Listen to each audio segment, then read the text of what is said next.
ஆனால் உண்மையிலேயே சொல்லப்போனால் ஓமன் ரொம்ப பாவம் தான் சொல்லணும். அப்படி இந்த மேட்ச்சில் என்ன நடக்கிறது பார்க்கறதுக்கு முன்னாடி நம்ம சேனலை சப்ஸ்கிரைப் பண்ணிக்கங்க, கொஞ்சம் சப்போர்ட் பண்ணுங்க ஃப்ரெண்ட்ஸ். நேற்று பார்த்தீங்கன்னா India versus Oman Abu Dhabi cricket ஸ்டேடியத்தில் மேட்ச் நடந்தது ஆசியா கேப்பு. ஆனால் ஓமன் டீம் ஆசியா கப் வரைக்கும் வந்ததே பெரிய விஷயம். பட் இந்தியா பெரிய டீமுகோட டாமினேட்டு க்ளோஸ் காலில் வந்ததுக்கு பெரிய ஒரு சல்யூட்டு. நேற்று நடந்த மேட்ச்சில் டாஸ் டைமில் பார்த்தீங்கன்னா 2 கேப்டனும் டாஸ் பண்ணாங்க. அதில் சூரியகுமார் யாதவ் டாஸை வின் பண்ணி நாங்கள் straight away going to bat அப்படின்னு சொல்லிட்டாப்புல. ஐயோ இவங்க வேற பேட்டிங்கா, சரி எப்படியோ ஒரு 250 அடிச்சிருவாங்க அப்படிங்கிற மாதிரி ஓமன் டீம் கேப்டனோட மைண்ட் ஆயிடுச்சு. எப்படியாவது ஒரு 200க்குள்ளேயாவது கட்டுப்படுதுன்னு நம்மளுக்கு ஒரு சான்ஸ் இருக்கு அப்படிங்கிற மாதிரி இருந்தாப்புல.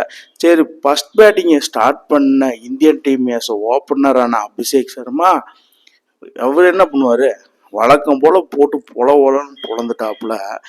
அதாவது எந்த டீம் வந்தாலும் சரி, யூஏஇ வந்தாலும் சரி, பாகிஸ்தான் வந்தாலும் சரி, இப்போ ஓமன் வந்தாலும் சரி, எந்த டீம் வந்தாலும் சரி நான் போட்டு பொழப்பேன், அதுதான் என்னோட தாரக மந்திரம்.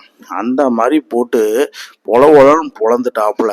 கிட்டத்தட்ட பார்த்தீங்கன்னா 15 பாலுக்கு 38 ரன்னு, கிட்டத்தட்ட 2 4 4 6 தாறு மாரடி. நம்மாடு துபாய் ஸ்டேடியத்திலே போட்டு பொலன்னு பொழந்தெடுப்பாரு. அபுதாபி ஒரு சின்ன ஸ்டேடியம், அதில் ஓட்டு பொழக்க மாட்டாரா அப்படிங்கிற மாதிரி தான் இருந்தது. போட்டு பொலன்னு பொழந்துட்டாப்புல. யங் பிளட்டு தான், யங் பவர் தான். அந்த மாதிரி அடி ஊரா சிங் வளர்ப்புனா சும்மாவா அப்படிங்கிற மாதிரி அடி போட்டு பொழந்துட்டு வெளியே திரும்பிட்டாரு. அதுக்கப்புறம் சேட்டன் வந்தாலே தெருக்கி விட்டேன்னு வந்தாலே அந்த மாதிரி ரொம்ப நாளுக்கு அப்புறம் சஞ்சு சாம்சன் ஒன் பார்க்கறது. எப்படி ராஜஸ்தான் டீமுக்கு ஒரு ஒன் இறங்கி ஐபிஎல்ல போட்டு போறா காலங்காலமா, அதே மாதிரி இந்த மேட்ச் ஜெயிச்சாலும் தோத்தாலும் பரவாயில்லை, அதனால சூரியகுமார் யாதவ் இறங்கல. ஸோ அந்த வாய்ப்பை சஞ்சு சாம்சன் போட்டு பொழந்தாப்புல. ஸ்பின்னு போட்டால் அடி, ஸ்பீடு போட்டால் அடி, எப்படி வேணா போடு சாமி, நான் போட்டு பொழக்கிறதா என் வேலை. அதாவது ஒரு கட்டத்தில் எல்லாரும் வந்தாங்க, அடிச்சாங்க, போனாங்க அப்படின்னு இருக்கிறச்ச நம்ம சஞ்சு சாம்சன் மட்டும் கடைசி வரைக்கும் நின்று டீமை ஒரு கடைசி வரைக்கும் கொண்டு போனதுனால ஒரு அருமையான டார்கெட் கிடைச்சது. அந்த டார்கெட் மூலயமா தான் நம்ம வின் பண்ணுறதுக்கு நல்ல ஒரு சான்ஸாக இருந்தது. இதுக்கு தான் சொல்கிறது, சஞ்சு சாம்சனுக்கு ஒரு கரெக்டான ஆர்டரில் ஒன்று ஓப்பனராக இறக்குங்க, அதே மாதிரி இன்னொன்று ஒன்றா இறக்குங்க.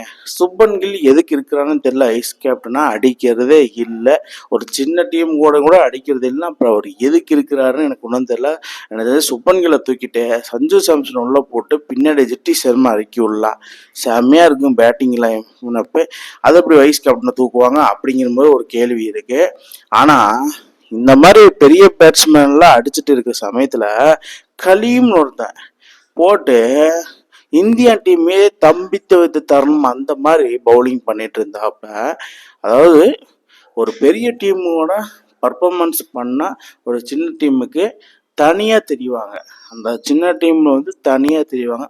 அந்த மாதிரி தான் நேற்று கலீம் ஒரு சம்பவம் பண்ணார் பவுலிங்கில். பேட்டிங் பற்றி அப்புறம் பேசலாம். அதுக்கப்புறம் பார்த்தீங்கன்னா ஓமன் நீடர் 180 ரன்ஸ் டு வின். அதாவது 20 ஓவர் 188 ரன் அடித்தாங்க, 8 விக்கெட் இழப்புக்கு இந்திய டீமு. சஞ்சு சாம்சன் 45 பாலுக்கு 56 ரன், அபிஷேக் சர்மா 15 பாலுக்கு 38, ஷா 23 ரன்னு கொடுத்து 2 விக்கெட்டை போட்டாப்புல. இதில் என்னன்னா ஓமன் நீடர் 189 ரன்ஸ். அதாவது ஓமன் கேப்டன் நினச்ச மாதிரி 200க்குள்ளே தான் இந்தியன் டீமை சுட்டிட்டாங்க.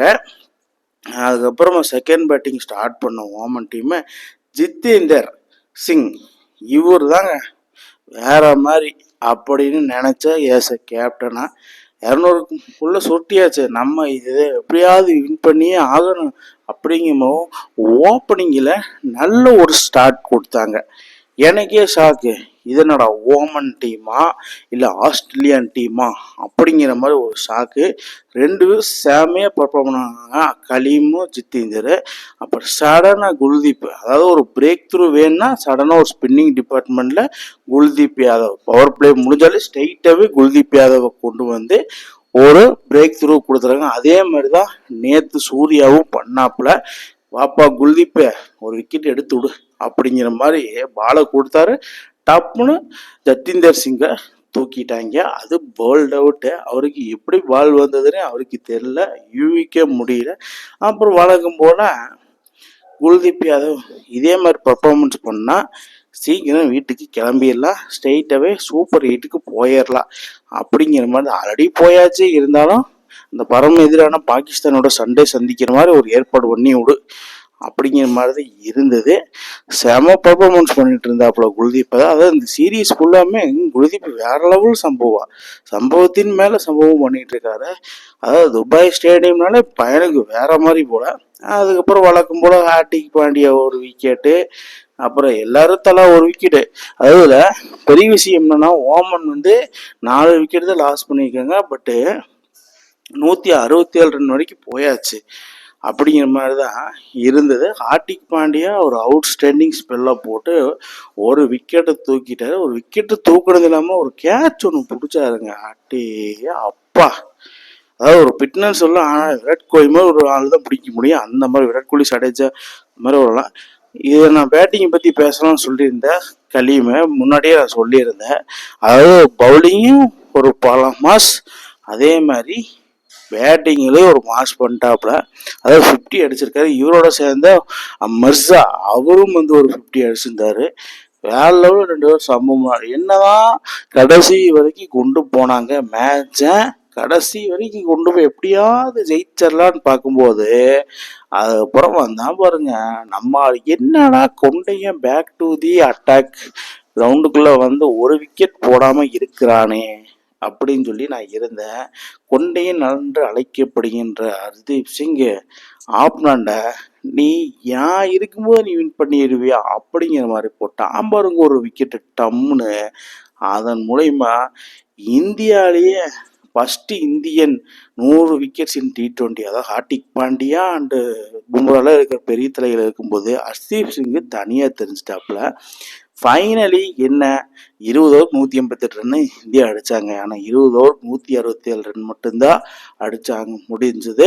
ஓமனால் 4 விக்கெட்டு தான் இழந்தாங்க. பட் இருந்தாலும் அடிக்க முடியல. அதுக்கு காரணம் இந்தியன் பவுலர்ஸ் தான். ஸோ இதனால் இந்தியா வின் பை 21 ரன்ஸ். அதனால் என்ன சொல்ல வரேன்னா, ஓமன் டீமுக்கு மிக மிக பெரிய சல்யூட்டு. ஏன்னா இந்த அளவுக்கு போராடுறது பெரிய விஷயம். ஒரு சின்ன டீமாக பெரிய டீம் இவ்வளோ டப்பு கொடுத்ததே பெரிய பெரிய விஷயம். இதே மாதிரி எல்லா மேட்சும் செய்யப்பட்டு வரணும். என்னோட கங்க்ராஸ் தெரிவிச்சுக்கிறேன். இந்தியாவோட இந்த மாதிரி ஒரு பர்ஃபார்மன்ஸை நீங்கள் எப்படி பார்க்குறீங்கன்னு கீழே கமெண்ட் பாக்ஸில் கமெண்ட் பண்ணுங்கள். இந்த மாதிரி இன்ட்ரெஸ்டிங் கிரிக்கெட் வீடியோவை தெரிஞ்சுக்க நம்ம சேனலை சப்ஸ்கிரைப் பண்ணுங்கள், லைக் அண்ட் கமெண்ட் பண்ணுங்கள். மேலும் மேலும் உங்களுக்கு வீடியோ வந்துகிட்டே இருக்கும்.